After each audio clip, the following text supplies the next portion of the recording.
Hey everybody, welcome to another episode of Deleted Wrestle Zone. So today we got some great topics we're going to have. We're going to give you guys more updates on the G1 Climax, the alliance between Pro Wrestling Noah and MLW, and new acquisitions in Impact Wrestling. So let's get started right now.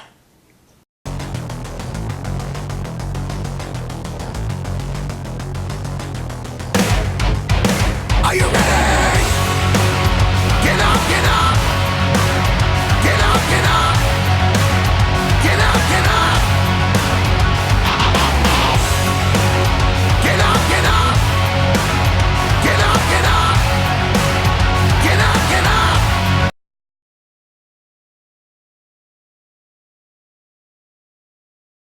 Alright, so Nico, we've been keeping updates on the G1 Climax since the start. So far, it's getting good. You've been hearing this from various people, or you have opinions yourself about it. We got two in the lead so far. John Moxley in the B block, and Okada on the A block. Do you think there's a chance we can see those two in the finals? There's a high possibility. Like, for me, it was watching the whole G1. It's been a very emotional roller coaster. Of course. A lot of close calls, a lot of upsets. Yeah, we'd like to see that. I mean, at least I'd like to see that. I mean, I know many fans would love to see those two square off, you know what I mean? Oh, yeah. Because, let's look at it this way. Okada's the big name in Japan. Moxley is a big name internationally. Mm-hmm. So it's a good combination. I mean, we've seen that on countless occasions. Oh, yeah. Of course. And I think there were also those who wanted to see Kenta as well, but we saw recently he lost to Okada. That was a good match, though. I have to say it was one of the best matches I've seen so far in this one. Oh yeah, and then that match with Okada versus Kenta. That's a good example of Okada being a really, really, really excellent worker.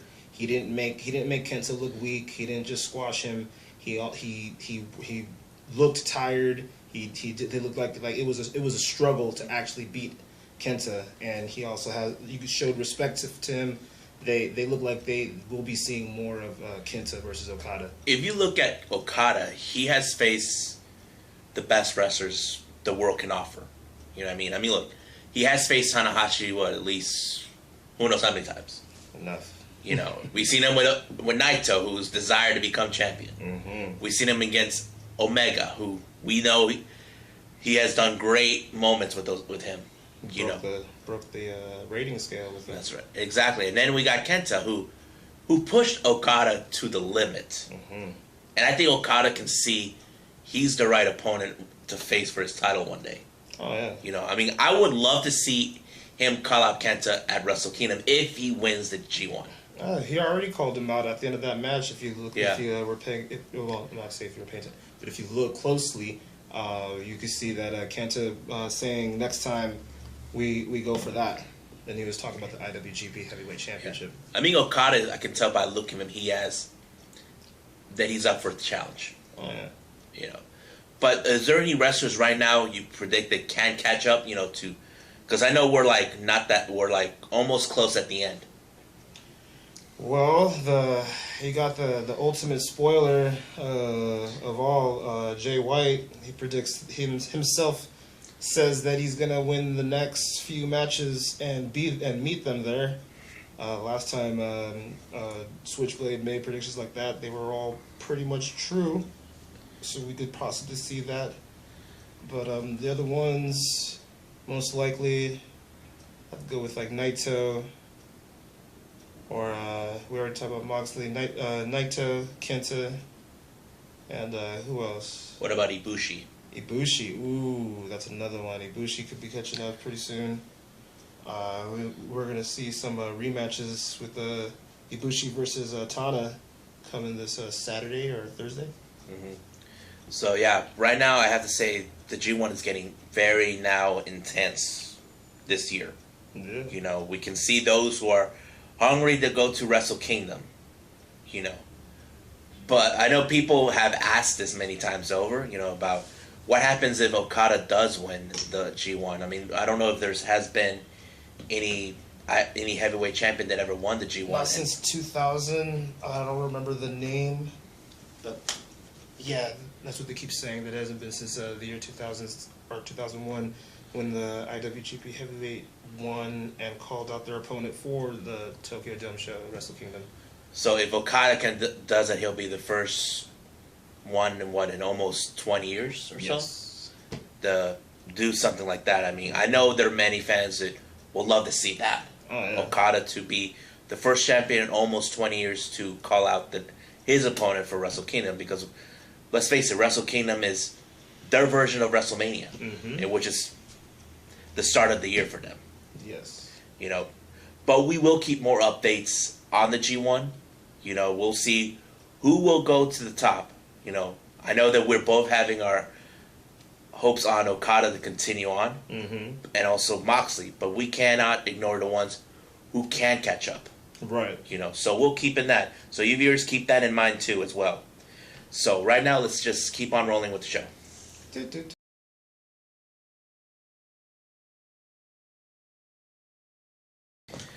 All right, so today, if you all been hearing this from AEW and all over the social media, matches have been announced for the first ever weekly television show. The first match they announced was Cody versus Sammy Guevara. I mean, what do you think of that match? Like as a opener, like a show opener, or They haven't said exactly, but the match was announced as set for that day. All right. You know, because if you don't know this, I found the video of Cody versus Sammy Guevara. This was on an independent show somewhere in Texas. You know, this is before, like, pre-AEW style. And, of course, it starts out where Sammy tries to shake hands with Cody, and then he flipped him off. And if you saw Being the Elite, it appears that Cody hasn't forgotten what happened. Sammy showed up in his locker room, and he just told him to F you, that type of thing. You know, so basically, I don't know if this is payback for Sammy flipping Cody off. Who knows? But if it is, sorry, Sammy. And the second match that was announced was the Elite, Kenny Omega and the Bucks facing Jericho and two mystery partners. Now, you and I have talked about this earlier. I mean, there's a part of me that tells me is the Lucha Brothers. But a part of me feels like, I don't know, I feel like they're not the ones who would lie with Jericho. Yeah, I don't see them working with Jericho. I mean, I could see them facing Jericho, but I don't well, then again, Jericho can work with anyone, but storyline wise, I don't think I see them. There's a part of me that think maybe it's the Dark Order. I mean, they have that same mentality as Jericho. You might be onto something. He You know? did wear the Dark Order mask when he jumped. Who was it? Which one did he jump? He jumped someone wearing. They jumped almost every tag team. They jumped. No. I mean, Chris Jericho wore a Dark Order mask. Yeah, he did. When he jumped. Oh yeah, Hangman Page on Fight for the Fallen. Hangman Page. That's who it was. I don't know if those guys formed an alliance in story wise, but if it did, it would make sense, because if you look at Jericho, he hears everywhere he goes, Kenny Omega is the best wrestler in the world. And Jericho considers himself that too, but he feels Omega's not in the same level as him. And then you look at the Bucks. They have been considered the best tag team in the world. And you look at Dark Order. They're willing to dominate the tag team division. So if you look at those statures, if it is the Dark Order as the mystery partners for Jericho, then we may have an alliance between those three, between Jericho and Dark Order. Have his own little, Yeah. his little, what's it called, stable going on? Some little stable It's possible. I mean, I know that we never seen Jericho in any stables before, but if they do, that'll be a sick story to go with. He leads his own stable. Possibly. For the first time. Possibly, yeah. I mean, he did try to form the Alpha Club, but he doesn't have to form Alpha Club anymore. He just called it something else. So, but they also announced for the weekly show that John Moxley's there. Like, The Bucks of Jericho's kind of a stable. yeah. Well, we'll keep more on that, see how it goes. Now, we talk about the latest acquisition in AEW, Marco Stunt. He just recently announced on his Twitter, on his 23rd birthday, he got signed with AEW. You know, and I'm like excited for him because he has appeared in All In for the over the budget battle royal.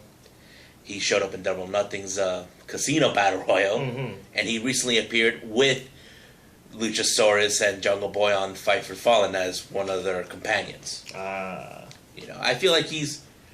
I mean, I know he's like that fun-loving wrestler that people like to watch. You know, I mean, I followed Marco Stunt with various promotions such as MLW, GCW, you know, and many others, and I feel like Marco Stunt is the right guy to join because he, even though he's small, but he's not afraid to show himself who he is. That's right.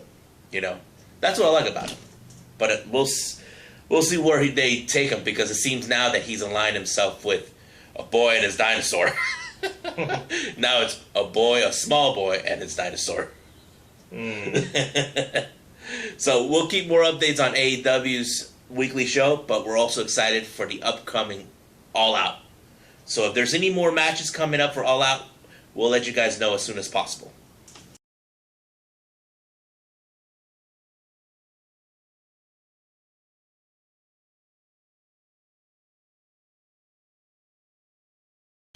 Alright, since last episode we talked about the partnership between MLW and Pro Wrestling Noah, this was announced this week that Pro Wrestling Noah has announced 2 stars for MLW to participate in the first time for their tournament called the N1 Victory. What's the N1 Victory? Now, funny do you ask? This is going to surprise you. And for all of you guys who don't know, here in Deleted Wrestle Zone, we like to talk about things that you don't know yet in promotions, wrestlers, or any type of tournament. Now, the N1 Victory, it's a similarity tournament as the G1 Climax. Now, the difference is, in the G1 Climax, they have 20 wrestlers, and they divide them by 10. 10 on the A block, 10 on the B block. In the N1 Victory, they use 10 wrestlers. So it's 5 in the A block and 5 in the B block. Now, I don't know how that works, you know, but if I had the way to follow them, even though I don't speak Japanese or read Japanese, I would know how it works, or seen the matches how it works for them. But I did learn the 2 wrestlers from MLW are participating in the N1 Victory, and those wrestlers are the National Openweight Champion, Alexander Hammerstone, who's going to be in the A block, and Hijo de Dr. Wagner Jr. in the B block. So, this is one thing I like about this. Like, these guys are, like, participating in an awesome tournament, you know? Now, if you guys want to know what the N1 means, it means number 1. Like, the G1 stands for Grade 1. So, you can see similarities between the 2 groups. Okay. You know? But, I mean, I would love to see how this goes. What time of the year do they have this tournament? Around this year. What time of the year? I'm not sure yet. I haven't managed to follow it. I just try to find out what it is. You know, I will keep updates on the N1 Victory because this is something new and very interesting to learn about. So for all you guys out there watching, keep in mind, we mostly talk about other promotions that we don't know about, or things in promotions we don't know about, because you may never know if it's exciting or interesting. So I have to say the N1 Victory was one of those things that surprised me, especially for Pro Wrestling Noah, because I heard that this has been happening from 2010. Oh, okay. So they haven't had it longer like they do with the G1. But I did learn there are, for the wrestlers in Noah, the Japanese wrestlers, only one I am familiarized with, and that's Marifuji. If you guys don't know who he is, Marifuji was one of the earlier stars of Pro Wrestling Noah. Like, he originally started with All Japan with Misawa, and he was considered as a great talent for the junior heavyweight division, but for the lack of credibility the All Japan had, they weren't pushing him that far. But when he moved to Pro Wrestling Noah with Misawa, he made the junior heavyweight division along with Kenta for what it is. And of course, it's somewhere down the line, Marifuji started to compete in the heavyweight division. Oh, okay. So he's one of those competitors that is in the N1 victory. You know, and I'm excited because I would love to see him face off Alexander Hammerstone and Hijo de Dr. Wagner Jr. You know, so I would love to see what the N1 is about. I mean, if I can find videos of it. Sounds exciting. I'm sure we'll be able to find them on the interwebs. Somewhere, if we can find someone who can translate for us. All right, so that's it. What we got for the alliance between MLW and Pro Wrestling Noah. All right, so right now let's talk by MLW by itself. Oh, what's going on with MLW? Okay, so recently they debuted Bestia 666, who's a local Tijuana wrestler, a luchador. You know, if you guys don't know who he is, Bestia 666, his father is legendary wrestler Damien 666, if you're familiarized with him in WCW. Oh, okay. So Bestia was signed to go to MLW to join Selena De La Renta's stable faction, Promociones Dorada. So he had to face against Mance Warner, a guy who's, in the story-wise, has been a thorn to Selena's side. So basically, Mance Warner stole the golden ticket from LA Park. Okay. So Bestia, if you look at him, if you ever seen his face, he looks like a demon type. You know, scary type, but it's just kind of like a makeup style. Oh, okay. You know, but you'll love the guy. He's very extreme wrestler type. And of course, they had the unsanctioned match between Contra Units, Joseph Samael, and Simon Gotch against the Von Erichs. Same kind of concept of last time when they teamed up with Tom Lawler. You know, out of control match. You know, so basically, it appears the Von Erichs are at war with Contra Unit. So this is something like I think MLW needs. Oh, yeah. You know, war between guys like Contra Unit. I mean, you don't see that much with WWE or any other promotion. Not any good ones, at least.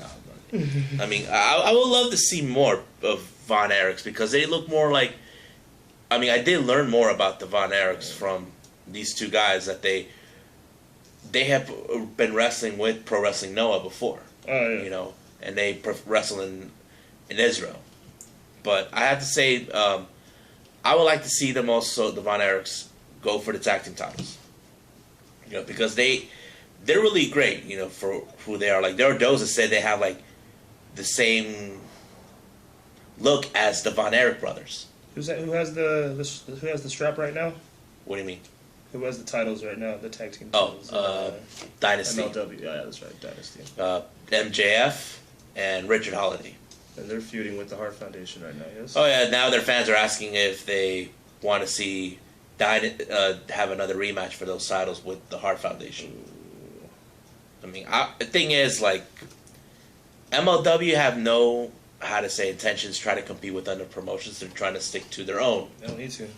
You know, own style. I mean, everybody loves it. I mean, I watch their weekly shows all the time on YouTube. Mm-hmm. You know, but if you guys get a chance to watch MLW, you're gonna like it.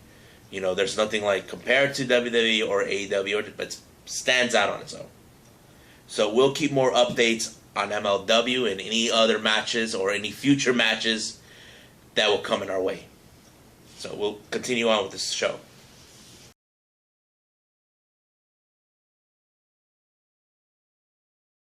All right. I have to say, today should I say, a few days ago, Impact Wrestling has scored a big acquisitions for their women's division. Who'd they get? Tenille Dashwood. Ooh. I have to say, this is a huge deal for them. You know, if you guys are not familiar with Tenille Dashwood, she was known as Emma in WWE, and of course they had to release her. There were certain things that were unhappy during her time there. Her unhappy with the company, or the company unhappy with her? Her unhappy with the company. Oh, okay. Basically, they pushed her a little too early. She wasn't getting enough recognition. But later, she made her surprise appearance on the first ever tournament by Ring of Honor, Women of Honor tournament. Yeah. And of course, the one thing that bummed me out, she never got the chance to have that title. Oh. You know, because I know that she took time off from Ring of Honor because of her skin condition. that if you're not aware of. What happened with her skin? She has this skin condition that kind of like I can't describe it. Oh, okay. Or I can't pronounce the name of it. Oh, okay. But it kind of put her on the sidelines because I don't know if this is the reason Zack Ryder left her in the first place. He used to date her. But now, then I found out that she was released from Ring of Honor. I don't know why they didn't bother trying to keep her or try to do something with her.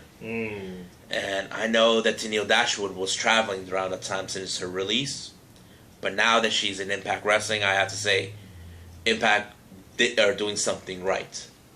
You know, not only she's standing out on her own, she's going to face some of the best wrestlers in Impact Wrestling, such as Tessa Blanchard, Taya Valkyrie, Su Young, Kira Hogan, who else? I think Jessica Havoc, and I can go on of those. Who's the current Ring of Honor Women's Champion? Taya Valkyrie. Oh, okay. Who is Johnny Multiple's wife. So I would love to see Taya go for the goal on this one, but first she has to build up more. You know, I don't know when she's set to debut, but she is definitely signed with Impact Wrestling. And I'm excited because I know that, if you guys don't know this, Gail Kim, she's the official producer for the women's division. So I have to over at Impact. Yeah. And then who's the women's Impact champion? Taya Valkyrie. No. Then who is the ROH women's champion? I forgot her name. Carrie Klein, I think. That was the question I asked earlier, and you said. Oh yeah. Sorry, yeah. Confusing here. Yeah. So anyway, but the thing is, like I said, like I wish ROH would have done something to have her compete for that title, but I hope Impact can do this one right with her. You know, going for the Knockouts Championship, because I feel like she deserves to go for it. You know, be pushed to go to the top. So also let's talk about this thing, an Impact called Impact Plus. It's kind of like the WWE Network, but they showcase a lot of the independent wrestlers.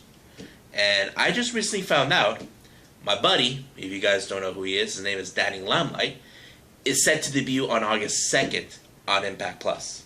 Oh, okay. And I don't know who his opponent is, but I hope it's a good one. You know, so Danny, if you're watching, congratulations. Can't wait to see you if I can find out how much I had to pay for it. So, yeah. So, there's a lot of things about Impact I'm starting to like, you know. Even though they're not interested of competing with any promotion, but be their own way. You know, stay to their own direction. That's what I like about them. So, right now, what do you think of this whole, with everything what Impact has been doing? Everything seems to be going pretty good for Impact right now. They got you said Impact Plus. That's really good for that company, so that they get new fans interested. What I'm interested in is, are they gonna have like the classics, like the stuff before, like from like, will they go all the way back to like TNA, or will it just be like just current like Impact stuff? Well, I know that the TNA stuff were part of the Global Force Network. Yeah. But now that whatever they had, they must have, Impact Plus might have gotten it, because I forgot the name of the parent company that runs Impact Plus. Mm-hmm. So if they do have it, that would be a definite plus to have. So if you guys are interested in getting the Impact Plus, try to do some research, find out how much you have to subscribe. I don't know. I'm gonna do research on myself tonight, as soon as I figure out what it is. And I hope I get to see Danny. If not, hopefully somebody posted it on YouTube or somewhere. Yes. And as for Tenille Dashwood, I can't wait to see what she's going to do in the women's division in Impact. So we'll give you guys more updates on Impact Wrestling and their many stars they have and their newest acquisitions.